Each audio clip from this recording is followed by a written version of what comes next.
A Day in the Village of Ashcombe, a medieval sleep story. 0000. Hey there. Settle in, find that comfortable spot, and let the world outside begin to fade.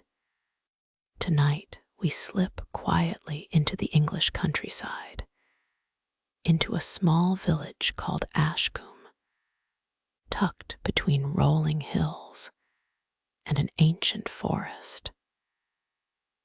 It's the year 1323, late spring, and the world here moves at the pace of footsteps and the turning of the seasons.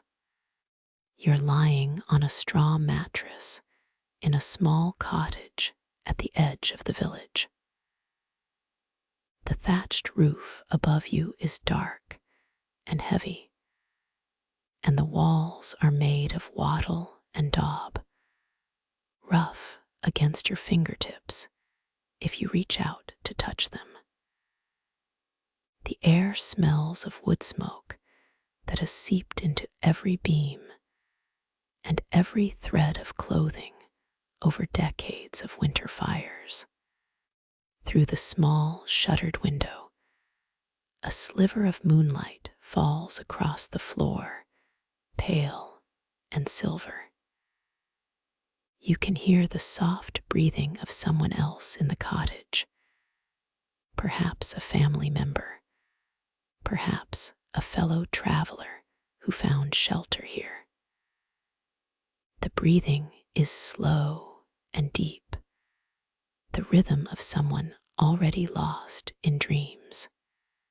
You're warm under a heavy wool blanket. It's a little scratchy. The wool hasn't been treated as finely as the cloth they weave in the cities, but it holds the heat from your body and keeps the cool spring night at bay. The straw beneath you rustles as you shift, finding the spot where the mattress has molded itself to your shape over the hours. Outside, the village is silent. The dogs have stopped their nightly patrol. The chickens are tucked into their coop near the vegetable patch. Old Garin's goat, you can always tell it's his by the way it bleats in a particular low, grumbling tone. Lets out a soft sound in its sleep, dreaming perhaps of fresh grass. 0032. Sleep is something you borrow, not something you own. Before you drift too far, go ahead and smash that like button and subscribe. Only if your heart says yes, of course. Tell me where you're listening from and what time it is over there. I love seeing our sleepy little map of the world grow. Dim the lights. Get that fan going for some background noise, if that helps. And let's settle into tonight's little adventure together. 0100-0400. The cottage you're in belongs to an elderly woman named Elsith. She's the widow of a carpenter who built this house with his own hands 40 years ago.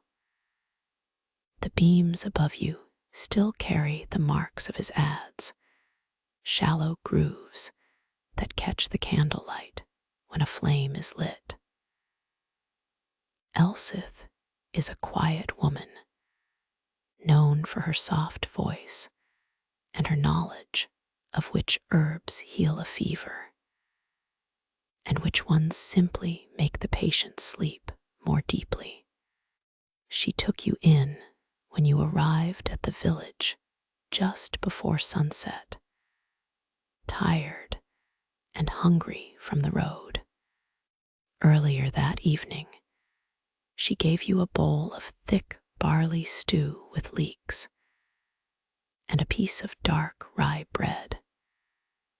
You ate it sitting by the hearth, watching the flames dance and listening to the crackle of the oak logs. The stew was simple. There was no meat in it, just vegetables and herbs and a broth that had been simmering all day. But it was the most satisfying meal you'd had in weeks. The cottage is small. There's the main room where you're sleeping now, with the hearth at one end and a rough wooden table at the other. A few pots hang from hooks near the fire. A bundle of dried herbs hangs from one of the beams, filling the air with a faint, pleasant fragrance, lavender and rosemary, and something else you can't quite name. Beyond a heavy wool curtain is a smaller room where Elsith sleeps, and beyond that, a tiny pantry with a few sacks of flour and a crock of salt. The floor is packed earth, covered here and there with rushes that crackle softly when you walk on them. The rushes are fresh. Elsith replaced them just last week, and they still carry the faint, sweet smell of the meadow where they were cut. Through the crack in the shutters, the moon is visible, nearly full, surrounded by a hazy ring of soft light. The old people in the village say a ring around the moon means rain is coming. Tomorrow, perhaps. But tonight, the sky is clear and full of stars. 0400-1000. The first sound you become aware of, as you drift between sleep and waking, is the crowing of a rooster. It's not the sharp, insistent crow that you might hear in your imagination. It's softer, more distant, coming from somewhere near the church at the far end of the village. The rooster at Ashcombe is an old bird, and he's been doing this for so many years that even his crow has mellowed into something almost conversational. You open your eyes slowly. The darkness has softened to a deep gray. Through the shutters, the first pale light of dawn is seeping into the room, barely enough to see by. The fire in the hearth has burned down to white ash, with a few embers still glowing faintly at the heart of it. For a long moment, you lie still, listening.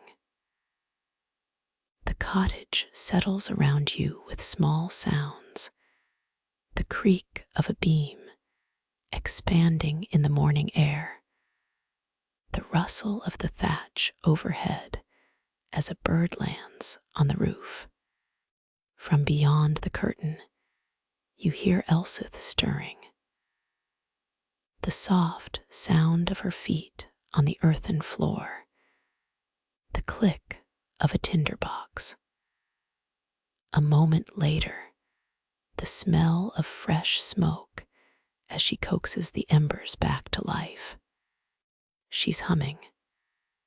It's a tune you don't recognize, something old and slow, passed down through generations. The melody weaves through the quiet morning like a thread of gold. You sit up slowly. The blanket falls away, and the morning air touches your face, cool and damp, carrying the smell of earth and dew. There's a wooden bowl of water on the table, left there for you. You splash your face, and the coldness wakes you fully. Through the open door, you can see the village beginning to stir. 10:00-30:00. The village of Ashcombe is arranged around a central green, where an ancient oak tree spreads its branches wide enough to shade a dozen people.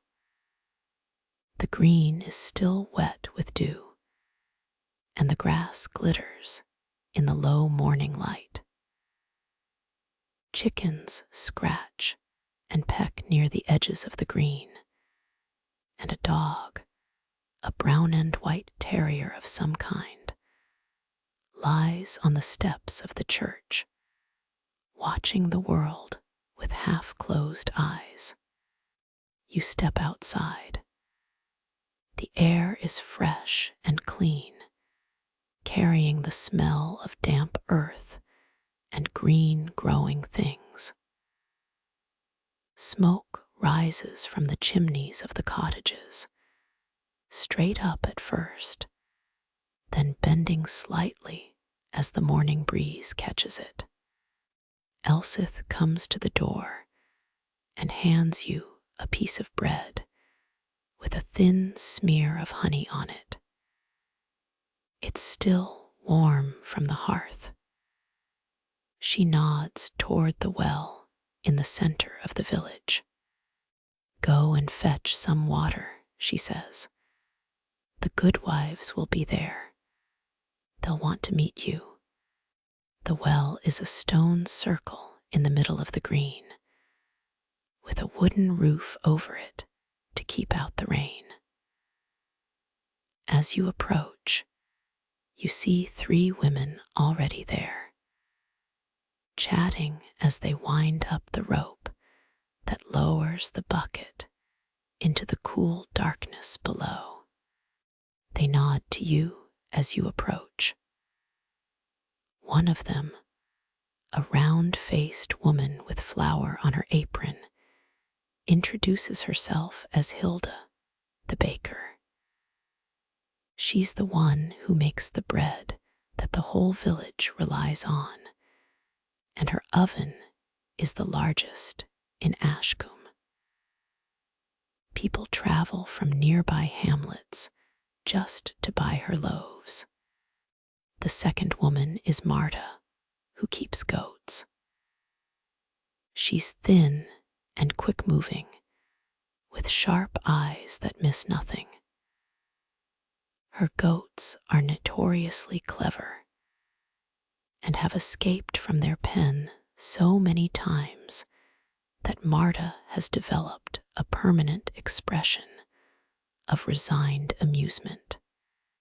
The third woman is younger, perhaps 18 or 19, with red hair tied back under a linen cap. She's Aldith, the daughter of the village reeve. She's quieter than the others, but she has a kind smile. They ask where you've come from, and you tell them. They ask where you're going, and you tell them that too. They nod and exchange glances and seem to approve. The water from the well is cold and clean. You fill your bucket and return to Elsith's cottage, but the morning is just beginning. The work of the village follows the sun. After breakfast, the men head to the fields with their scythes and sickles. The barley is tall and green, swaying in the breeze, and there's always work to be done, weeding, watering, checking the fences. You offer to help, and a farmer named Aldrich, a heavy-set man with a red face and a booming laugh, sets you to work mending a section of fence near the apple orchard. The wood is rough in your hands, and the work is simple, fitting new stakes, tying them with twine. But there's a satisfaction in it. The sun warms your shoulders. The birds sing in the hedgerows. The smell of freshly turned earth fills the air. As you work, Aldrich talks. He talks about the weather, about the price of wool at the market, about the argument he had with the reeve over the best place to hold the harvest feast. He complains about his wife's cooking too much salt, he says, and praises his neighbor's ale, just the right amount of hops. His voice is a steady, rumbling backdrop, like the sound of a stream flowing over stones. Near midday, you stop to rest under the oak tree on the green. Someone has brought out a jug of small ale, weak and slightly sour, but refreshing after a morning of work. Hilda, the baker, passes by with a fresh loaf of bread under her arm, and she tears off a piece for you. It's still warm, and the crust is perfect. You sit there, chewing the bread, watching the clouds drift across the blue sky. A bee buzzes lazily around a clump of wildflowers near the church wall. A child chases a chicken across the green, laughing. This is the rhythm of Ashcombe. Slow, steady, connected to the earth and the seasons. The village animals. The animals of Ashcombe each have their own personality, their own daily rhythm. The chickens scratch and peck and cluck their way through the morning, checking every corner of the green for something edible. The rooster, having fulfilled his duty of waking everyone at dawn, spends the rest of the day perched on the church fence, observing the world with a regal detachment. Old Garen's goat is a creature of habit. Every morning, without fail, it escapes from its pen and makes its way to the vegetable patch behind Hilda's bakery, where it stands with its front hooves on the low stone wall, bleating plaintively, until someone brings it a cabbage leaf. The village dogs, there are 3 of them, have an unspoken agreement about territory. The brown and white terrier owns the church steps. The greyhound mix owns the path to the mill. The shaggy black dog of uncertain ancestry owns the space under the oak tree and is generally acknowledged to be the senior dog of the village, having outlived 2 previous incumbents. A cat lives in the mill. You've seen it once, sitting on the mill wheel as it turned, perfectly balanced, watching the water with an expression of profound philosophical contemplation. The miller says the cat has been there longer than he has, and that it was old when he first arrived as a young man. The animals don't rush. They don't worry about the future. They live in the present moment, and they seem to have found a peace that humans spend their whole lives searching for. Working the fields, after your rest, you decide to join Aldrich in the fields. He's weeding the barley, bending over the rows with a hoe, working steadily. He hands you a hoe and shows you what to do. The weeds are easy to spot. They're the plants growing between the neat rows of barley. You swing the hoe gently, cutting the weeds at the root, then gathering them and tossing them into a basket. The work is repetitive, mindless, perfect. Your mind wanders as your body works. The sun warms your back.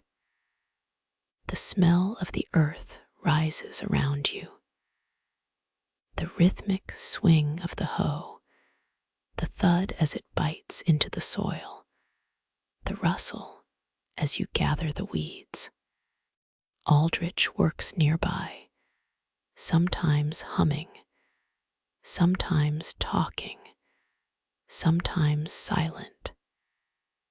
His presence is comfortable, undemanding.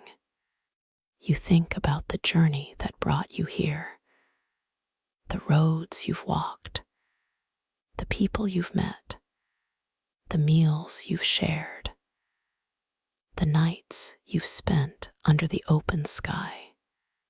And you think about how strange it is that you ended up in this particular village, on this particular day, doing this particular work. There's no reason for it, no plan, just circumstance and chance and the mysterious workings of fate. But here you are, weeding barley in a field in Ashcombe, and it feels right. It feels like exactly where you're supposed to be. The sun climbs higher. The basket fills with weeds. The rows of barley stretch ahead, and you work your way down them, one step at a time. The well at noon. At noon, you return to the well for water. The village has gathered in the shade of the oak tree again. The heat of the day has driven everyone out of the direct sun. Aldrich is there, sitting on a bench, wiping his face with a cloth. Marta is there, her goats finally contained. Hilda has brought out a tray of small pastries, leftover dough from the morning's baking, filled with a thin spread of apple preserves. She offers you one. It's still warm. The pastry is flaky and buttery, and the apple preserves are sweet and tart. You eat it slowly, savoring every bite. Old Garin has produced a set of wooden pieces from somewhere, a game of some kind, with carved pieces that have been worn smooth by countless games. He sets them up on a flat stone and challenges Aldrich to a match. The game is slow, deliberate. Each move is considered for a long time. The other villagers watch, occasionally offering advice that is generally ignored. You sit and watch, not understanding the rules, but appreciating the rhythm of the game. The click of the pieces, the murmurs of the players, the shade of the oak tree above. The afternoon sun beats down on the village green, but under the oak, it's cool and pleasant. Memory and forgetting. Later, you walk to the churchyard and look at the graves. They're simple markers, some of stone, some of wood. The names are worn away by weather on the oldest ones. No one remembers who these people were. You find a stone that still has a readable inscription. Here lies Matilda, wife of Edmund, who departed this life in the year of our Lord, 1287. May she rest in peace. Matilda died over 30 years ago. Her children, if she had any, would be old now. Her grandchildren might still be alive, scattered across the countryside, not knowing where their grandmother was buried. But here she is, her name carved in stone. And you, a stranger from another time, are reading it. You touch the stone. It's warm from the sun. The lichen has grown over part of the inscription, making it hard to read. In another 50 years, it will be gone entirely. Matilda will be forgotten. And that's all right. Matilda didn't live to be remembered. She lived to be alive, to feel the sun, to love her husband, to work and rest and eat and sleep. Just like you, just like everyone. You sit by Matilda's grave for a while, keeping her company in the quiet churchyard. Morning at the church. After the midday rest, you walk toward the church at the far end of the green. It's a simple stone building, ancient and solid, with a squat bell tower and a door made of heavy oak planks bound with iron. The stone walls are covered in places with pale lichen, and the roof tiles are dark with age. You push open the door. It moves with a low groan, and you step inside. The interior is dim and cool. Narrow windows let in thin shafts of dusty light that fall across the stone floor. The walls are whitewashed, and here and there you can see faded paintings, scenes from the Bible, painted directly onto the plaster by a traveling artist generations ago. The colors are soft and muted, faded red, pale blue, ochre yellow. The air smells of cold stone and old wax. A few candles burn on a stand near the altar, their flames small and steady in the still air. The altar itself is a simple slab of stone, covered with a white cloth embroidered with a simple cross. You sit on one of the wooden benches near the back. The wood is smooth from centuries of use.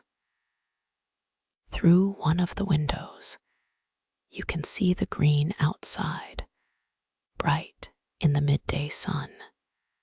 The silence here is different from the silence of the forest.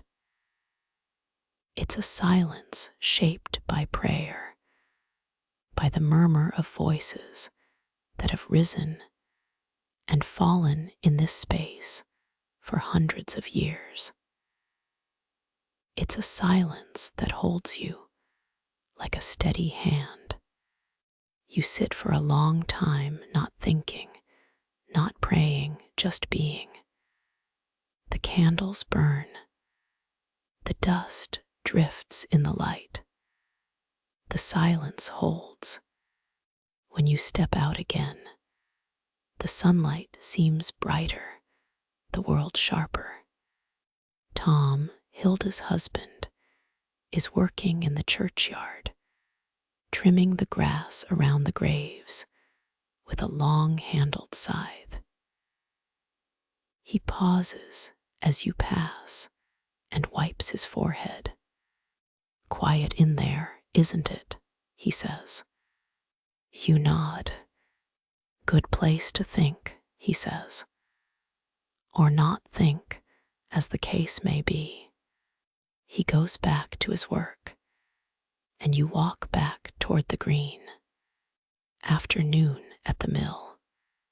In the later afternoon, you walk to the mill, which stands by the stream at the edge of the village. It's a wooden building with a large water wheel that turns slowly, steadily, powered by the flow of the stream.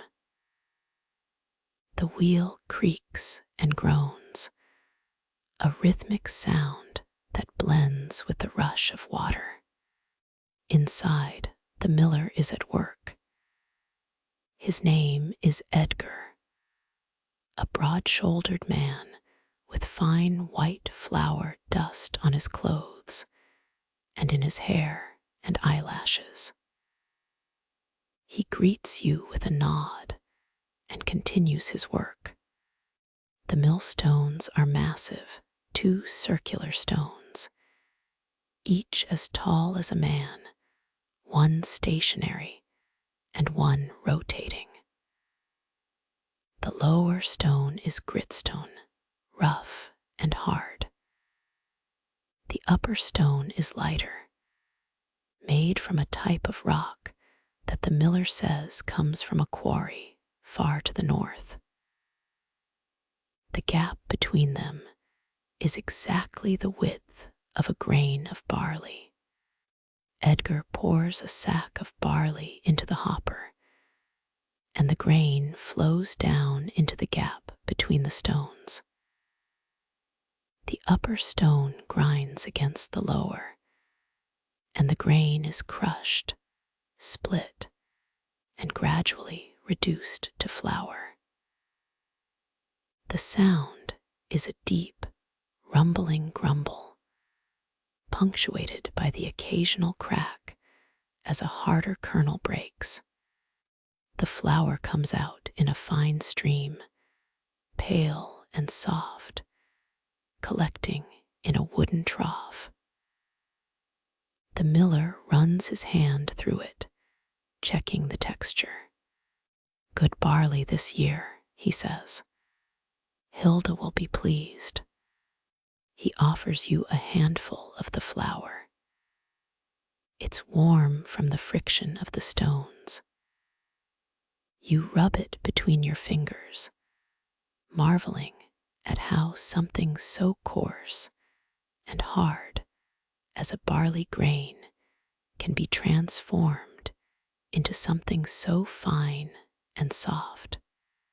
You help Edgar carry a sack of flour to Hilda's bakery.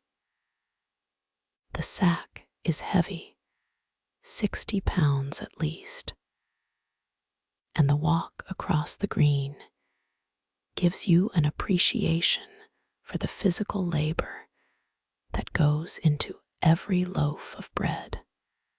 Hilda is stoking her oven, a massive dome of brick and clay that dominates the back of her cottage. The fire inside roars, heating the bricks to a temperature that will bake bread evenly. She takes the flour with a smile and promises you a loaf fresh from the oven in the morning. 30:00-40:00. As the morning stretches into midday, the village green becomes a gathering place. The women come from their cottages with their sewing and their mending, settling onto benches and stools in the shade of the oak tree. The men drift back from the fields, carrying their tools, wiping the sweat from their foreheads. Old Garin has appeared, as he always does around this time. He's the oldest person in Ashcombe. No one knows exactly how old, and he tells a different story every time someone asks. His beard is white and long. His hands are knotted with age, and he moves with the careful deliberation of someone who has learned that rushing is rarely worth it. He settles onto a bench near the oak and produces a pipe from somewhere in the folds of his tunic. He fills it with tobacco grown in his own garden, dried and cured by his own hand, and lights it with a glowing splinter from the baker's oven. "You're the traveler," he says, not really a question. You nod. "Been a while since we had a traveler pass through." "Not since the peddler with the tinware, and that was before the snows." He puffs on his pipe, and for a while he's silent. The smoke curls up into the oak branches. "The road south goes to the market town," he says eventually. "2 days, if the weather holds. The road east goes to the abbey. The road west goes to, well, it goes west. Don't know what's there. Never been." He seems satisfied with this summary of the known world. Aldith, the Reeves' daughter, brings out a basket of early strawberries, small and dark red, sweet as honey. She passes them around, and everyone eats in silence for a moment. The only sound the soft crunch of berry between teeth. A dog wanders over and sits at your feet, looking up at you with hopeful eyes. You break off a piece of your bread and give it to him. His tail thumps against the ground, and he lies down next to you, warm and solid. The church bell rings. It's noon. Hilda's husband, a quiet man named Tom who works the church lands, walks past with a scythe over his shoulder. He nods to you. His face is weathered and peaceful. Marta's goats have escaped again. Marta sighs, stands up, and walks toward the vegetable patch, where they're enthusiastically destroying her neighbor's cabbages. A few of the younger men go to help, laughing. The afternoon stretches ahead, long and golden. The weaver's cottage. You walk past the weaver's cottage, and the sound of the loom draws you in. A woman named Edgeth is working the loom. She's perhaps 30 years old, with strong arms and a calm, focused expression. The loom is a massive structure of oak beams, with hundreds of threads stretched across it like the strings of a harp. Edgeth works the treadles with her feet, lifting alternate sets of threads, and throws the shuttle across the gap with a smooth, practiced motion. She notices you watching and pauses, smiling. "Early morning's the best time for weaving," she says. "The light is good, and the air is still." You ask what she's making. Cloth for a winter cloak, she says, for Aldrich's boy. He's growing so fast, his mother can barely keep him in clothes. This wool came from Marta's goats, dyed with woad from my garden. She shows you the process, how the threads are prepared, how the pattern is set, how the shuttle moves back and forth, building the fabric thread by thread. The work is slow, methodical, patient. A single inch of cloth might take an hour. A full cloak takes weeks. But Edgeth doesn't mind the slowness. The rhythm of the loom is like a heartbeat. It connects her to the women who wove before her, her mother, her grandmother, all the way back to women whose names have been forgotten, but whose cloth kept their families warm. You watch for a while, hypnotized by the movement and the sound. Then Elsith calls you for a midday meal. The herb garden. After the meal, Elsith takes you to her herb garden.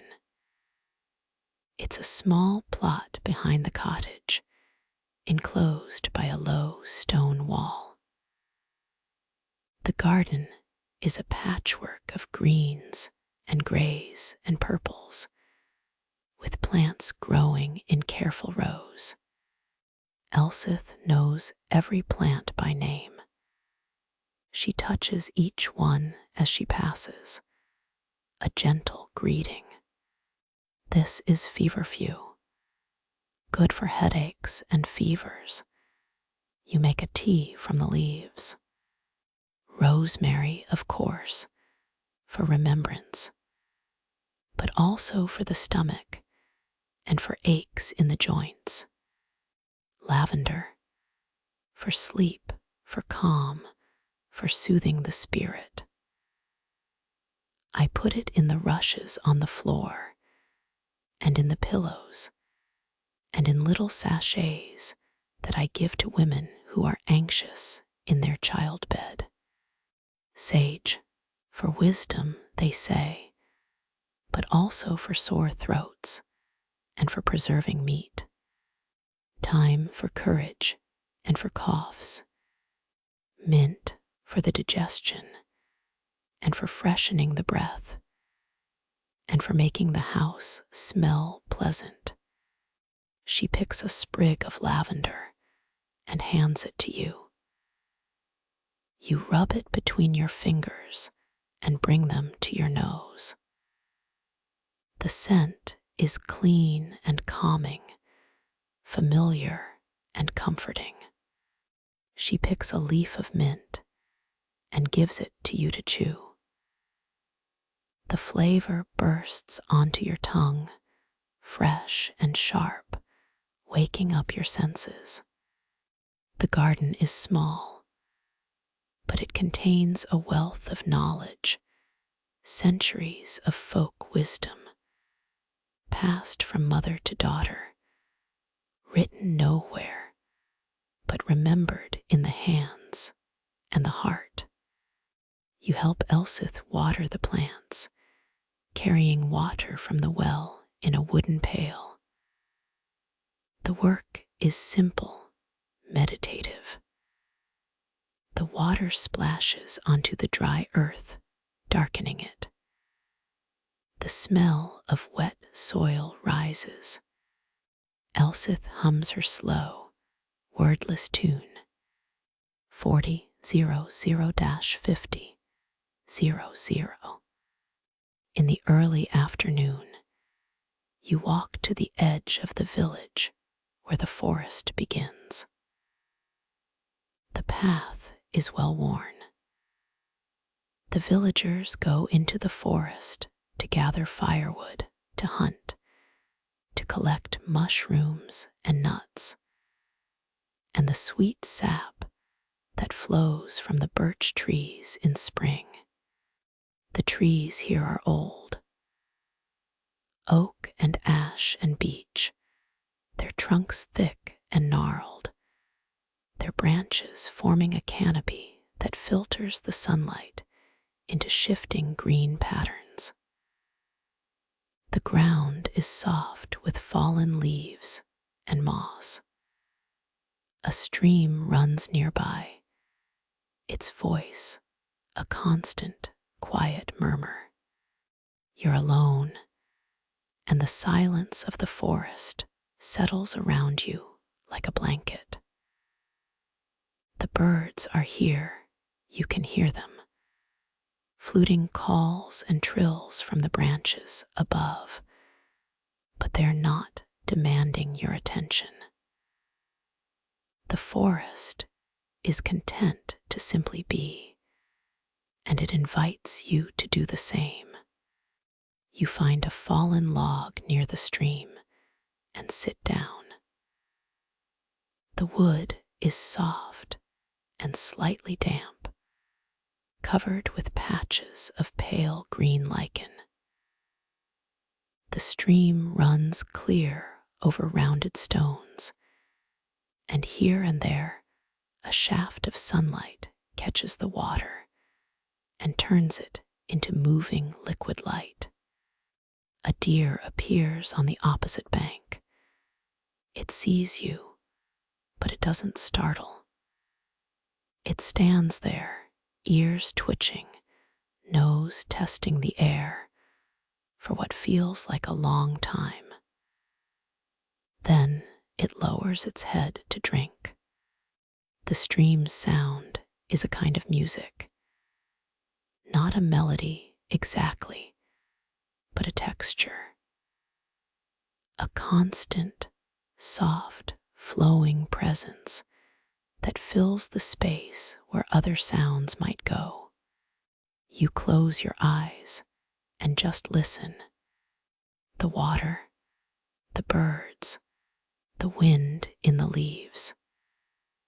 And underneath it all, a deeper silence, the silence of the earth itself, patient and unmoving.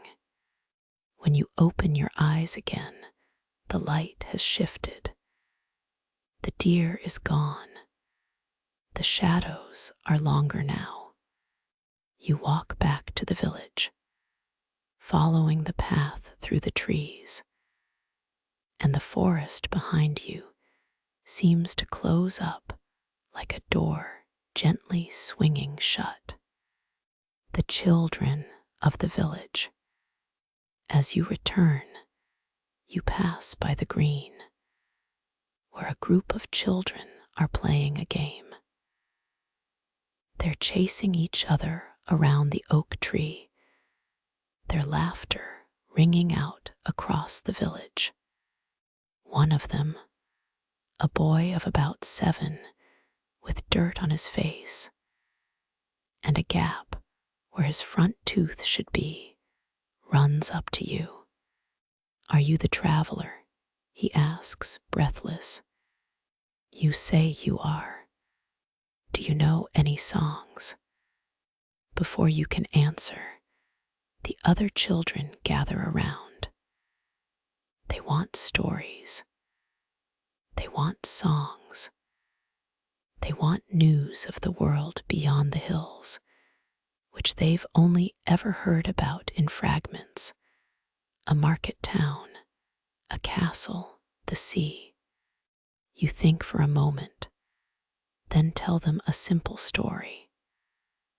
The story of a young knight who set out to find a dragon, only to discover that the dragon was not fierce at all.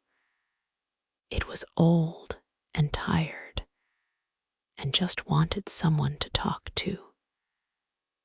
The knight sat with the dragon, listened to its stories, and they became friends.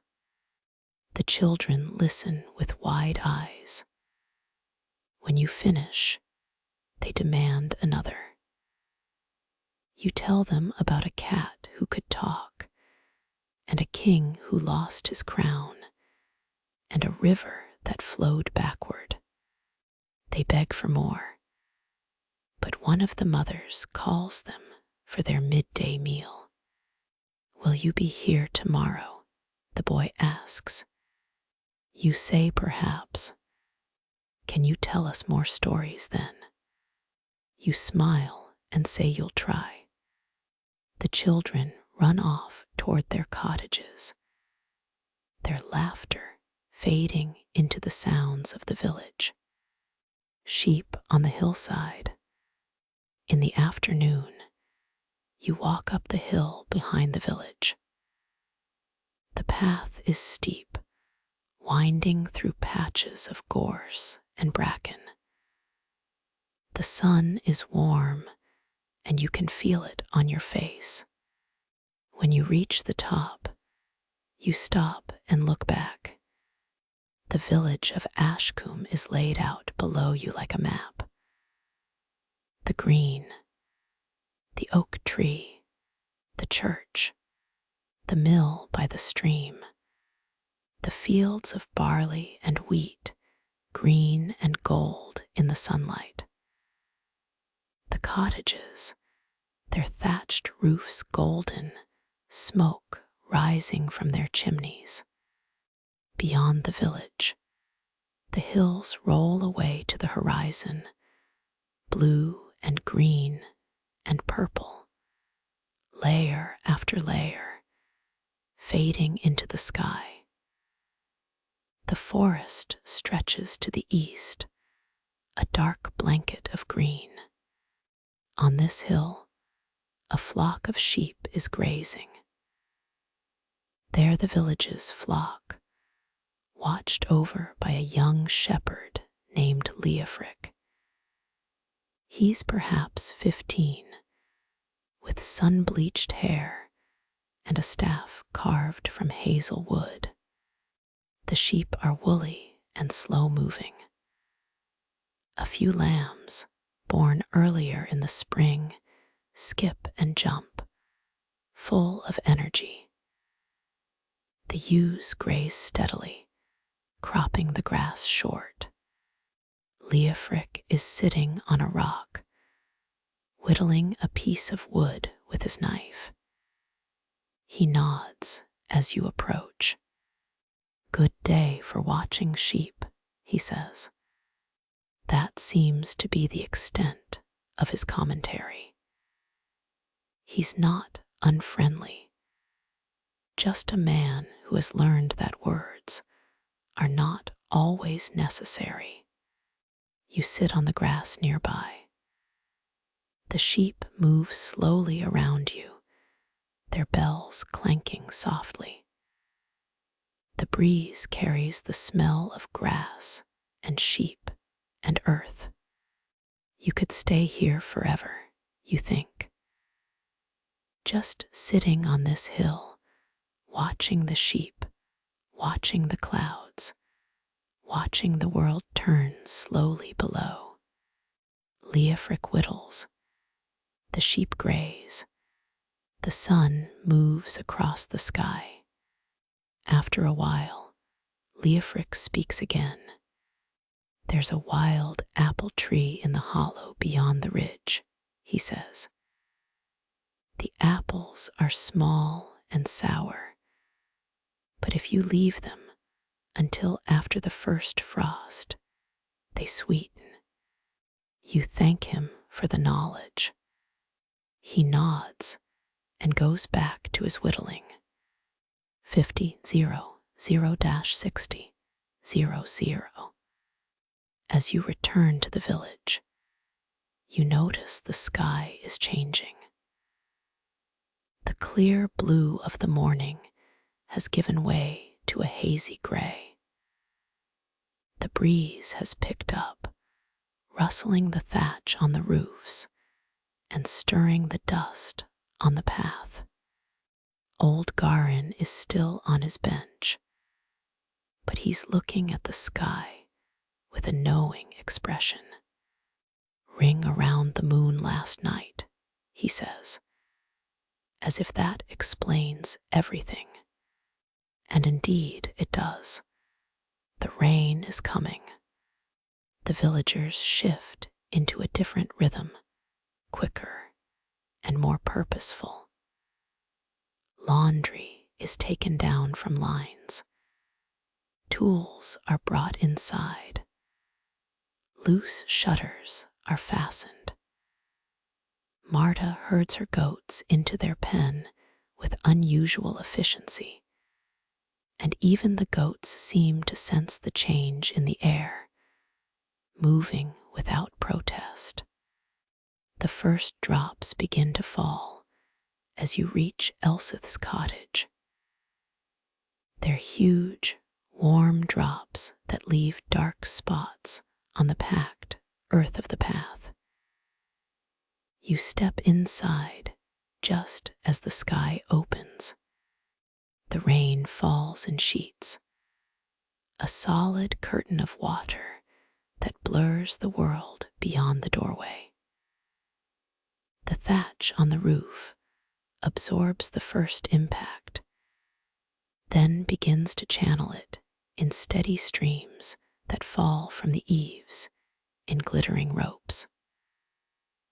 The sound is incredible, a constant roar, punctuated by the drip, drip, drip from the thatch and the gurgle of water running through the drainage channels along the path.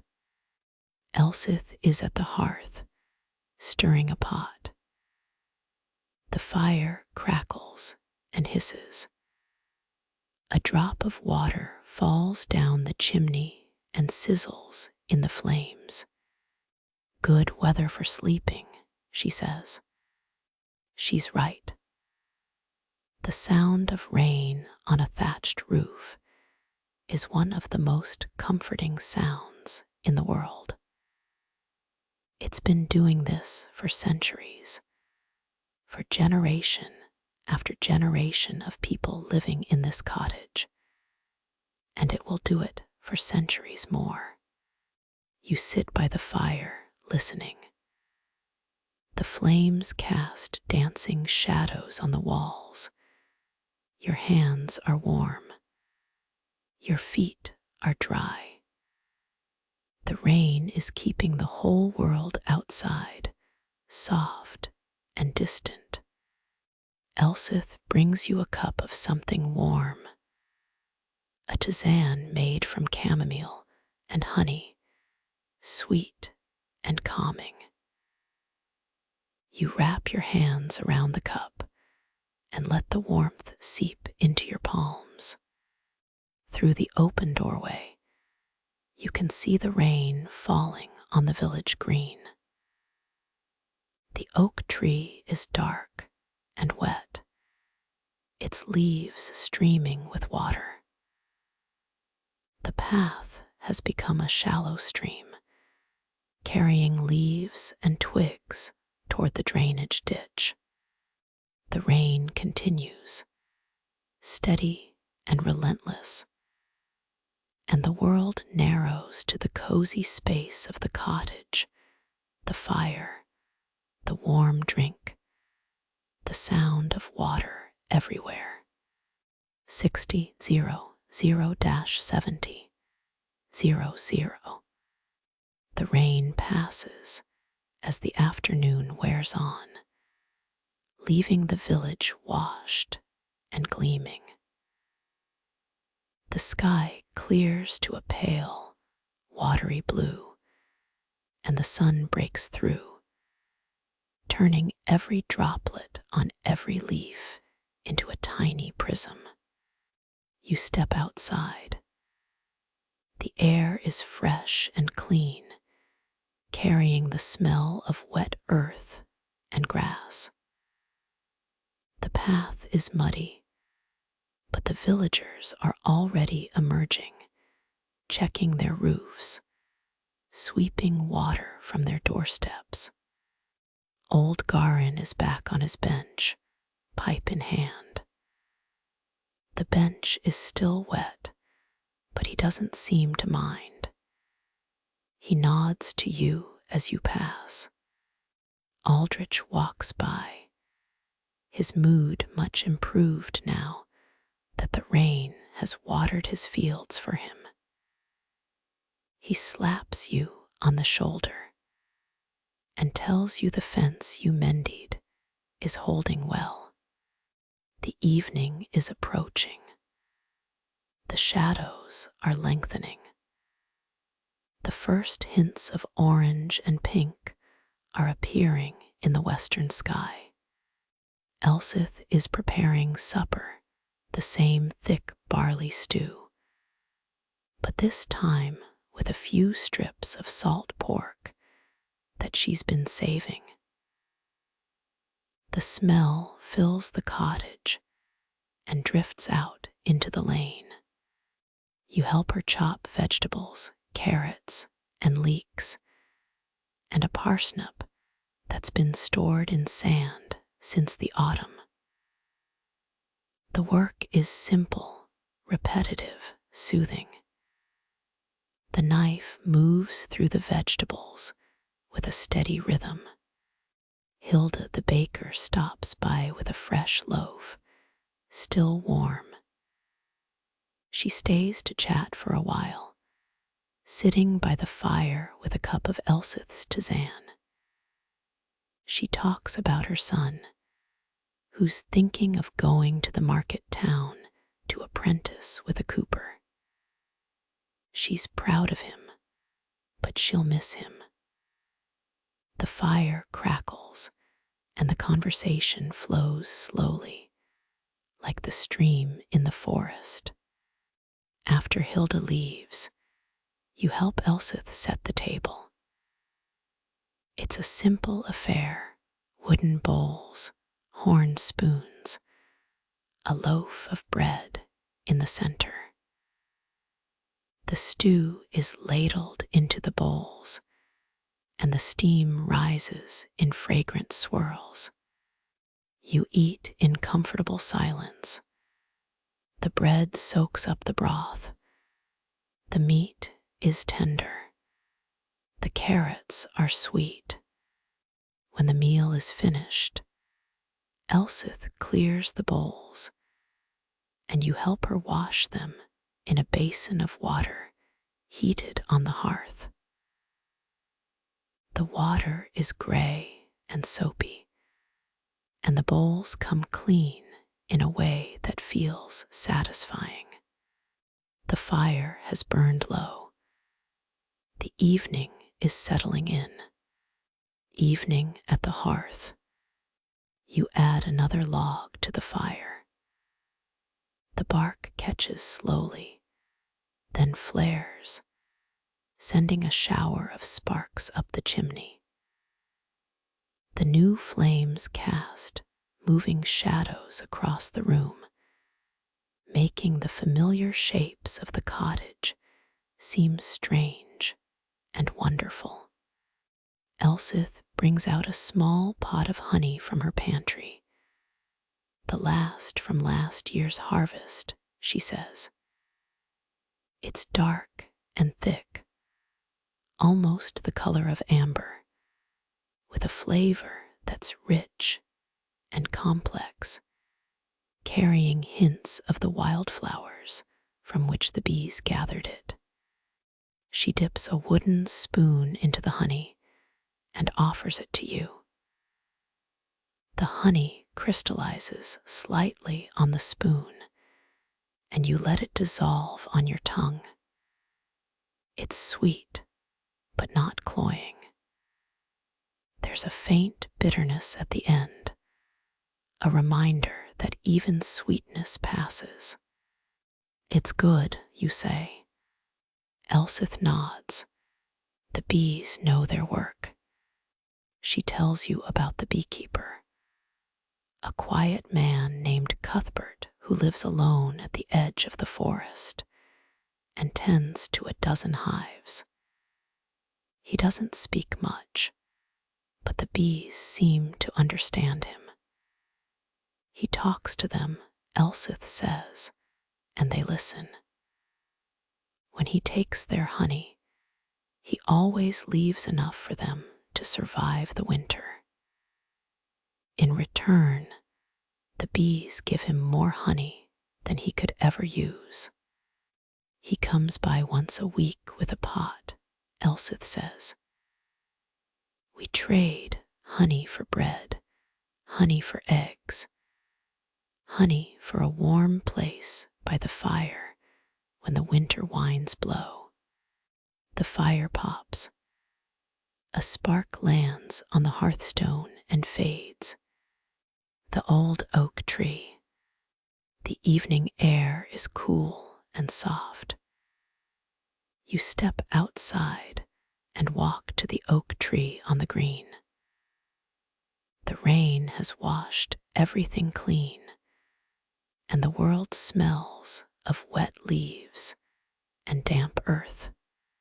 You sit on one of the worn roots that rise above the ground. The bark is rough and deeply furrowed. A wood pigeon coos softly from somewhere in the upper branches, settling in for the night. From this spot, you can see the whole village as it settles into evening. The church, the mill, the cottages with lamplight glowing in their windows, the smoke from the chimneys rising straight into the still air. Old Garin passes by on his way home. He stops when he sees you. This tree, he says, was planted by my grandfather's grandfather. He put it in the ground when he built his cottage here, and he said to his sons, "This tree will shade your children, and your children's children, and their children after them." He looks up at the branches. He was right. It has. I played under this tree when I was a boy. I sat under it with my sweetheart. I buried my wife and my daughter under this tree. And when my time comes, I'll be buried here too. He looks at you with eyes that have seen a lifetime. The tree will still be here, long after all of us. He nods once and walks on. The harvest feast. But wait, tonight is not an ordinary night. Tonight is the eve of the first hay harvest, and the village holds a small feast to mark the occasion. You can smell it before you see it. The scent of roasting meat drifts across the green. The villagers have set up long tables near the oak tree, covered with white cloths. Lanterns hang from the branches, their flames dancing in the evening breeze. Aldrich has slaughtered one of his sheep for the occasion. It's been roasting on a spit for most of the afternoon, and the meat is tender and fragrant, falling off the bone. Hilda has brought bread, 5 massive loaves, still warm. Marta has contributed a wheel of hard cheese, made from her goat's milk, aged for 6 months. Other families have brought what they could: a pot of stewed apples, a dish of pickled vegetables, a jug of mead. Elsith has brought a small pot of her honey. The whole village is here. Even old Garin has moved from his usual bench to a seat at the head of the table, where he presides over the feast like a king in reduced circumstances. People are talking, laughing, eating. Children run between the tables, grabbing pieces of bread and cheese. Dogs circle hopefully, waiting for scraps. Someone produces a pipe and a tabor, a small drum. Someone else starts to sing. The tune is old, the words in a dialect you can barely understand, but the melody is infectious. Feet start tapping. Hands start clapping. You're handed a cup of mead. It's sweet and strong, with a hint of honey and wildflowers. You drink it, and the warmth spreads through your chest. Aldith, the Reeve's daughter, sits down next to you. She's holding a cup of mead too, and her cheeks are flushed from the warmth of the fire.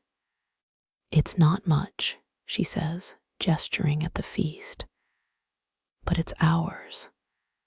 You tell her it's wonderful. She smiles. You should see the harvest feast after the hay is in. That's when we really celebrate. She tells you about the village traditions. The May Day festival, when the young people dance around the maypole. The midsummer bonfire, when the whole village stays up until dawn. The winter solstice, when they bring in the Yule log and tell stories through the longest night of the year. She talks about her father, the Reeve, who is responsible for settling disputes and organizing the communal work.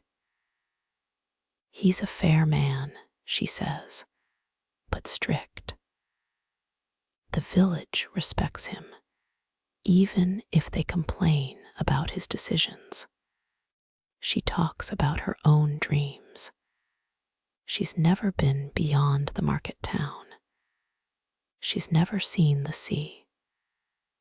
She wonders what it would be like to travel, to see mountains and cities and the great cathedrals that she's heard about. The world is so big, she says, and I've only seen a tiny piece of it. You tell her that the world will always be bigger than any one person can see, and that the value of a life is not measured by how much of the world you've seen, but by how deeply you've seen your own small corner of it. She considers this. Then she smiles. Maybe you're right, she says. The music swells. Someone grabs your hand and pulls you to your feet for a dance. You don't know the steps, but it doesn't matter. You follow along, laughing, stumbling, finding the rhythm. The fire crackles. The stars wheel overhead. The village of Ashcombe is alive with joy. A brief, bright flame in the long darkness of the past. The feast winds down. The fire has burned low. The music has softened. One by one, the villagers have drifted away to their cottages, their voices fading into the night. You're still sitting under the oak tree, watching the embers of the fire. Aldith is beside you, wrapped in a shawl. She's quiet now, the earlier energy of the feast replaced by a peaceful stillness. It's late, she says. I should go home. But she doesn't move. The fire pops. A log settles. Do you think you'll stay? She asks.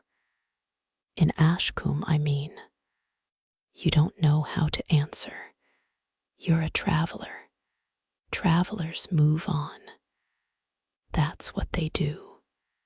but something about this village makes you want to stay. Maybe a few more days, you say.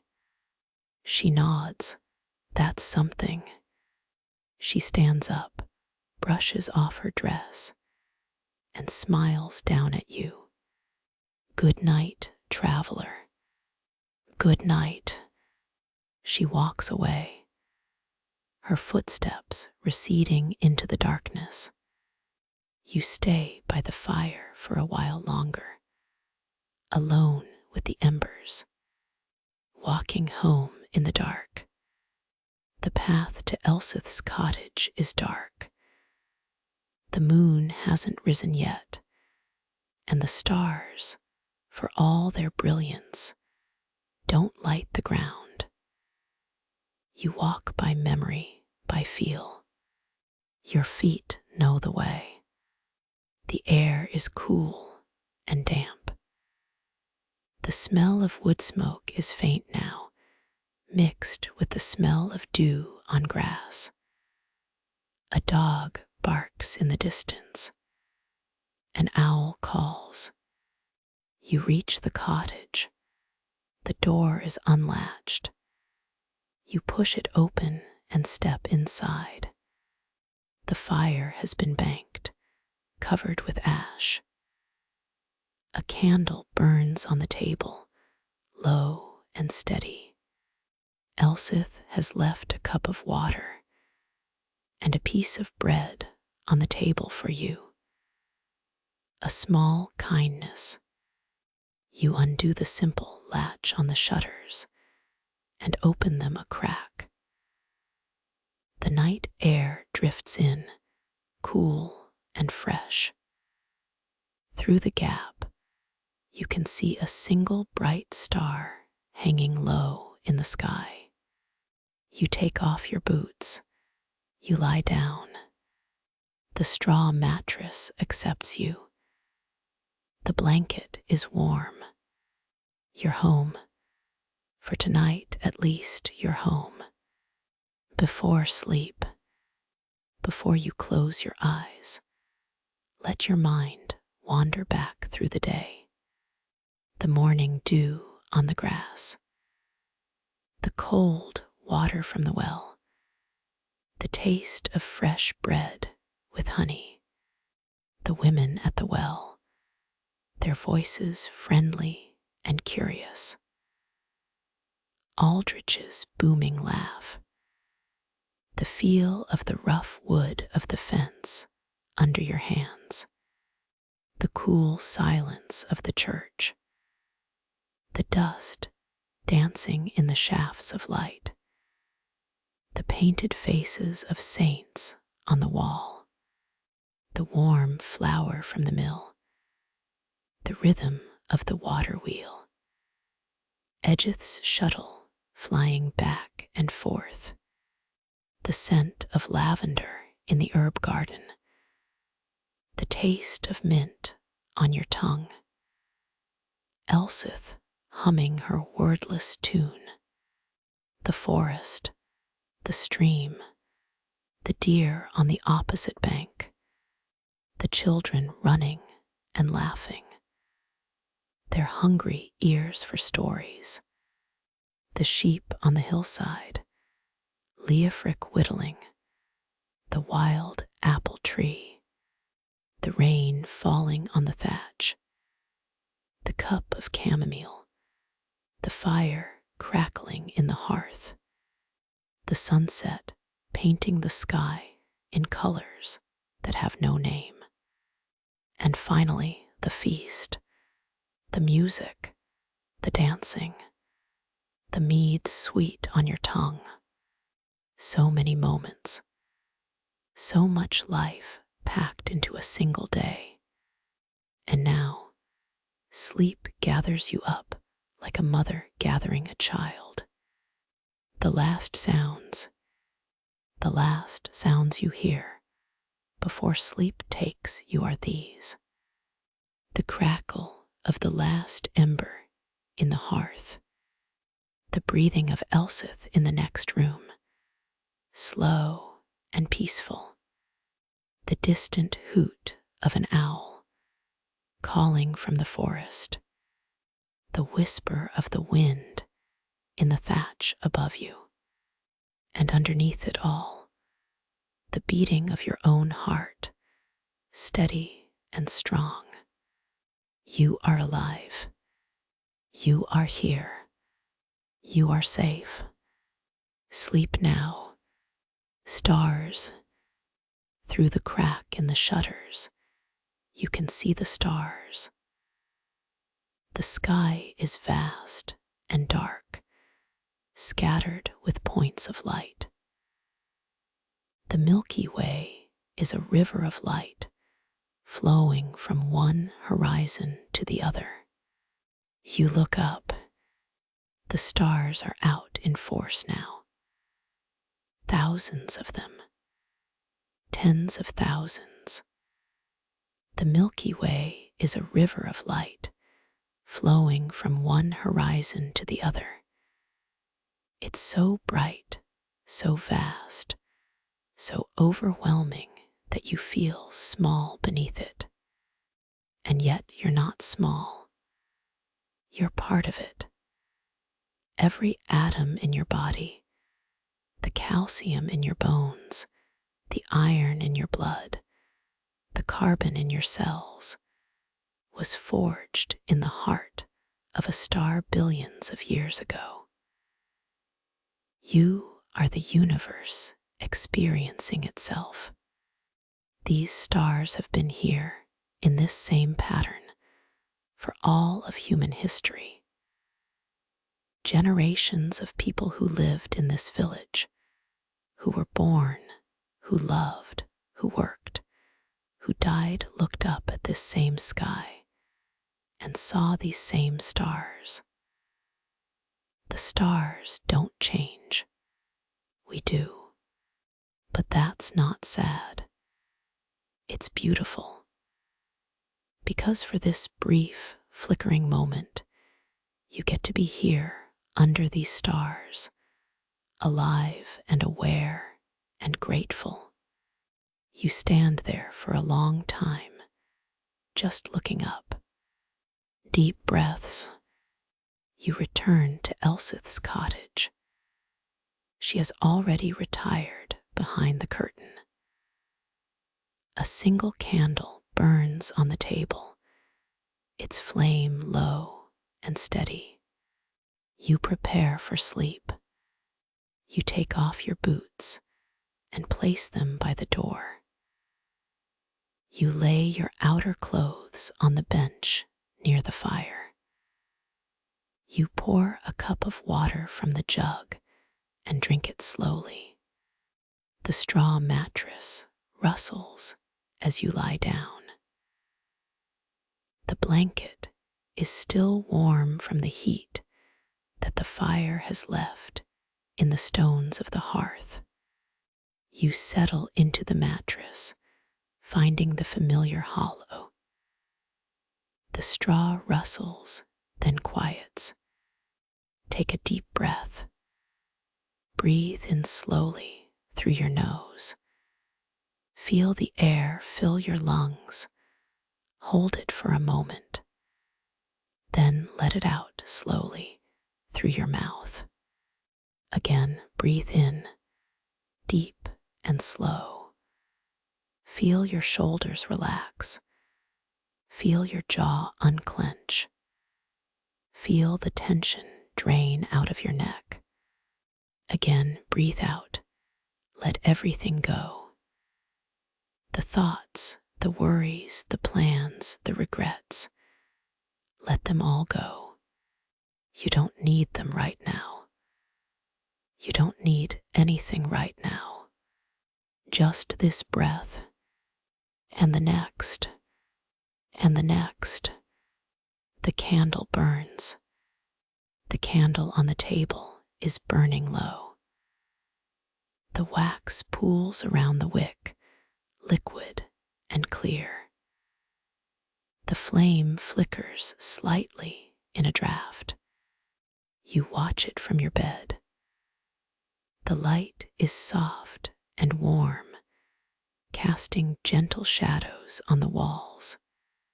A moth flutters near the window, attracted by the light. It taps against the glass, a soft, rhythmic sound. The candle burns. The moth taps. The fire crackles. You breathe. The candle is almost gone now. The flame has sunk to a tiny blue point at the bottom of the wax pool. It flares once, briefly, and then goes out. Darkness, but not a frightening darkness. A gentle darkness. A darkness that holds you like a blanket. You close your eyes. The deep night. In the deep night, you half wake. The fire has burned to ash. The cottage is cool. The world is absolutely still. But you're not afraid. You're warm under the blanket. The straw mattress is soft. You can hear Elsith's breathing from the other room, a slow, steady rhythm. The village is sleeping. The animals are sleeping. The land itself is sleeping. And you can go back to sleep too. Let yourself drift. Let go of the last thread of wakefulness. You don't need to hold onto anything. The stars are turning overhead. The moon is crossing the sky. The earth is spinning, carrying you along through the dark toward the dawn. But that's tomorrow. Tonight, there's only the darkness, only the stillness. And it is enough. Counting blessings before you drift off completely. Take a moment to think of the things that made today good. The warm bread, the cool water, the kindness of strangers who welcomed you into their village, the feel of the sun on your face, the sound of the stream, the taste of wild strawberries, the old man under the oak tree, the children who wanted stories, the sheep on the hillside, the evening rain, the cozy fire, the honey on your tongue. These things were real. They happened. They are part of you now. Hold them gently, like a bird in your hands, and let them go. You don't need to hold on. They'll still be there in the morning. Let them go. Let everything go. And sleep. The last thing you see. The last image that comes to you.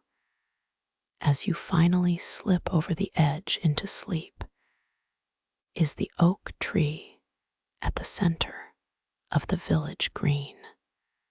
It's standing in the moonlight, its branches spread wide, its leaves silvered by the pale light.